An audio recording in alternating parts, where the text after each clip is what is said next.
Welcome to the Capital Compass. I'm Lindsay Melchick with Stockhouse Publishing. Today we're spotlighting a company that's aiming to meet the surging demand for critical minerals with one of the few fully permitted copper projects in the United States. Highland Copper Company is advancing its flagship copper wood project in Michigan's Upper Peninsula, a near-term development opportunity with 3.7 billion pounds of contained copper and an initial 11-year mine life. Now, the project stands out not only for its size and scalability, but also because it's fully permitted, a rare achievement in today's regulatory environment.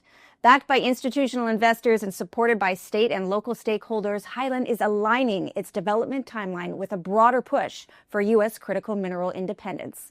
Joining us today here at the studios is Highland Copper CEO Barry O Shea. So thank you for joining me today. This is a pleasure. Nice to be here. Thank you. So, I want to actually just jump right into this conversation if we can. Now, Copperwood, they are fully permitted and they are technically advanced.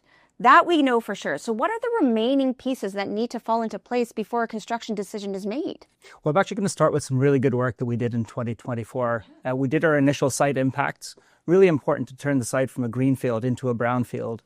It had some really nice byproducts. We started working with local contractors, really engaging with the local unions and working with the state authorities. So really gaining credibility in the region as we've done over the past many years. So now we stepped into 2025 and we're really turning the project with something that's been sitting at feasibility level for a period of time to a project that is truly ready for construction. In January of 2025, we initiated detailed engineering alongside our partners, DRA Global. With that, we did some metallurgical drilling in February to support a met test program. We really think that ultrafine flotation technology can have a really significant boost to the economics of the project. So through 2025, we'll be advancing our engineering, looking to de-risk and optimize the project, prepare ourselves for project financing, and ideally a construction and decision in 2026. That's a big year in 2024. And now, all that coming down the pipeline, that's pretty exciting news for sure. Yeah, Copperwood at the end of the day is one of the most advanced copper projects in the U.S. and it's time to build it. It's time for it to move forward right now. So your model actually shows significant upside with a rising copper price. So really, how is the project positioned if the copper market doesn't go the way it's supposed to go in the near term?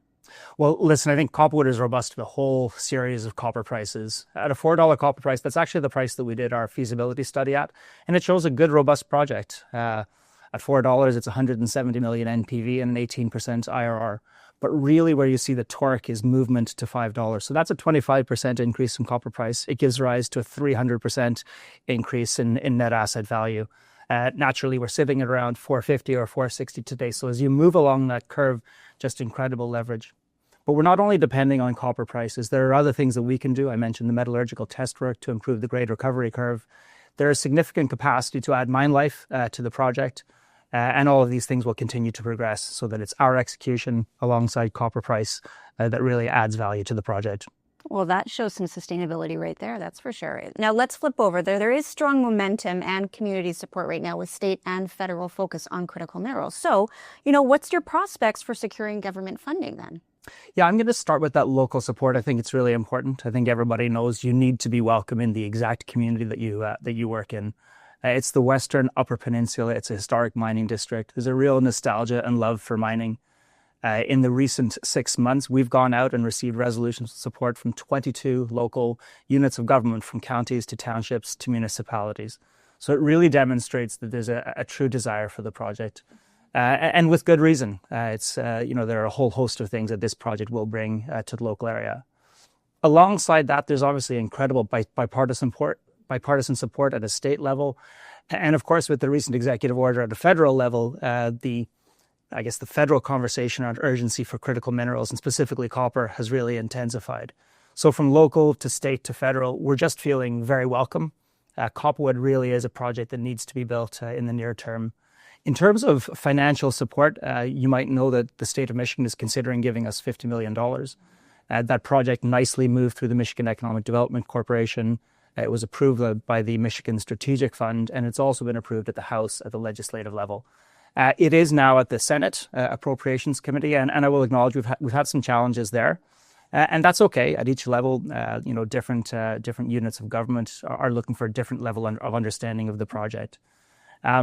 So we continue to educate the Senate on the merits of the project, and there really are many. It's quite a generational opportunity from an economic perspective. Of course, it brings a critical supply of copper into the U.S. And I think most importantly, acknowledging that the state of Michigan has very environmentally strong regulation. It's a project that can be built well for the local community sustainably and economic strength as well. We're in some interesting times right now. So have that backing. That's pretty big news right there. Indeed. Yeah. Okay. So let's move on then. You do have some institutional backers like your largest shareholder, Orion. Okay. So that is clearly aligned. How do you see their involvement in the strategy when you're moving from development into production?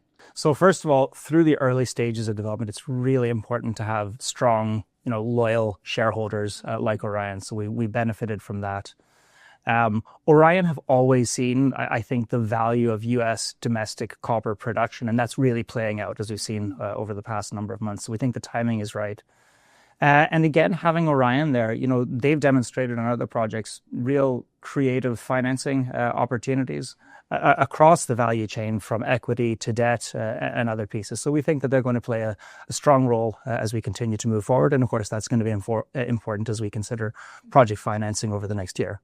Okay, so if we further into that a little bit, with a large share count and more capital needed to move into production, how are you thinking about managing dilution and long-term share value then? Sure.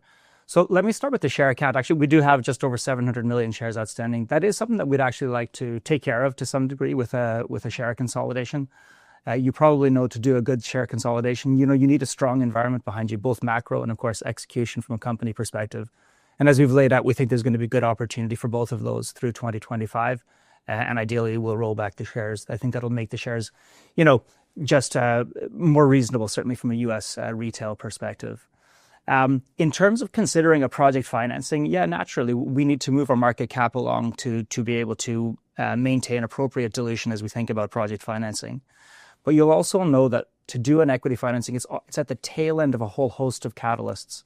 We'll have worked through our engineering. We'll have understood the outcome of our metallurgical drill results. Ideally, we'll have had visibility, some of the state and federal funding opportunities that we have. We'll understand where the debt financing has landed. And all of these things will bring increased viability and, of course, share price appreciation before we consider that final piece. Dilution, of course, is important. We want to manage our shareholders as we work through this process. Well, this has been such a delightful conversation and so much insight. Thank you so much for joining us today. Thank you very much. I appreciate it. Again, that was Barry O Shea with Highland Copper Company. You can learn more about Highland over on their website at highlandcopper.com, and be sure to bookmark stockhouse.com for all of your market news. I'm Lindsay Malchuk. We will see you next time.